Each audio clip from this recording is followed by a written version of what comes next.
Jetsu, and also for your effort. Praise the Lord for that. And also for the visitors, salamat po sa pagtitiis nyo sa upuan na yan. Na nakinig kayo hanggang hindi po kayo umalis.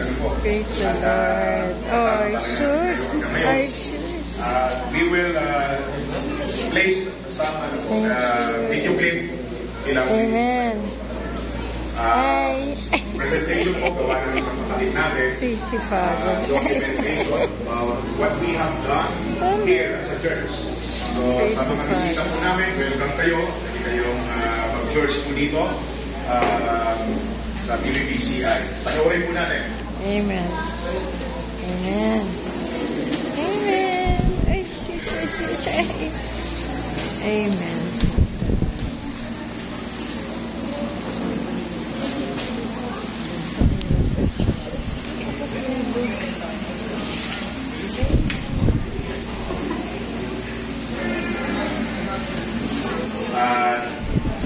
Isa pong expression ng pagmamahal sa mga missionaries ay kung maisipan nyo silang suportahan, just approach him. Any way you can help him, prayer, and whatsoever na pwede nyo gawin para sa matulungan ng missionaries to Kalinga. Siya po ay may asawa, may 3 anak. So hindi nakasama si Sister Myla dahil may work siya.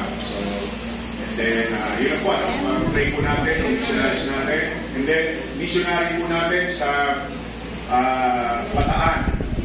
Ano po, si Pastor Wise Abeto. Marvin Abeto.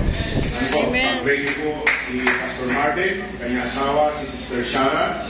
Sila po ay naglilingkod sa Panginoon sa lugar ng Bataan. Sakot po nila ang Kurani, saka Hermosa. So, kapag napasyal po kayo ng Hermosa, Kalinga, so, yan yung kontakin si Pastor Wise. Tapos yun yung sumama sa evangelism. Sumama kayo. Ganun din kay Pastor Aquila po. Hindi po ang inyong mataimtim na prayer din. Sa prayer life po. Yung pong kaliligtaan si Pastor Aquila, kanyang asawa, mga anak, at ipamagpay po doon sa Paracali. Hindi po madali. It's not easy to serve the Lord in those areas. Mga kapatid. If you will have time this coming Monday, Tuesday, Hanggang Fellowship in Spiritual Song. And then Tuesday we have prayer meeting, special prayer meeting during Tuesday. Amen.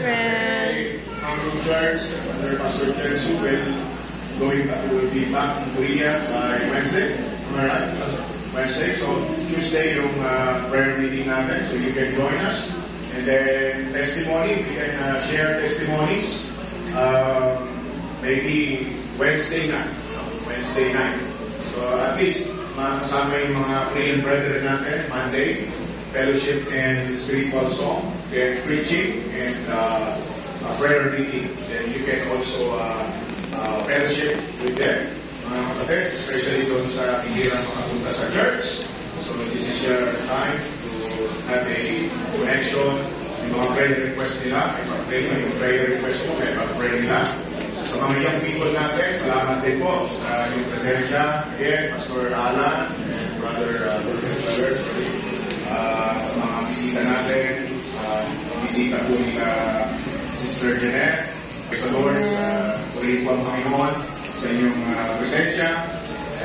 Pinsan ni Sister May, ay sa lahat po, hindi ko man po mabanggit yung mga pangalan ninyo. I hope and pray po na hindi ito yung pagkikita natin dito sa church. Ano po? Sana yung mga malapit po dito, no? Makapunta po kayo, makadalo kayo sa pagkikipon. Ang ating pong worship service ay 9:30 tuwing Sunday, 9:30 yung isa natin. Nagmaaga lang tayo kanina dahil para ako break, maraming special natin.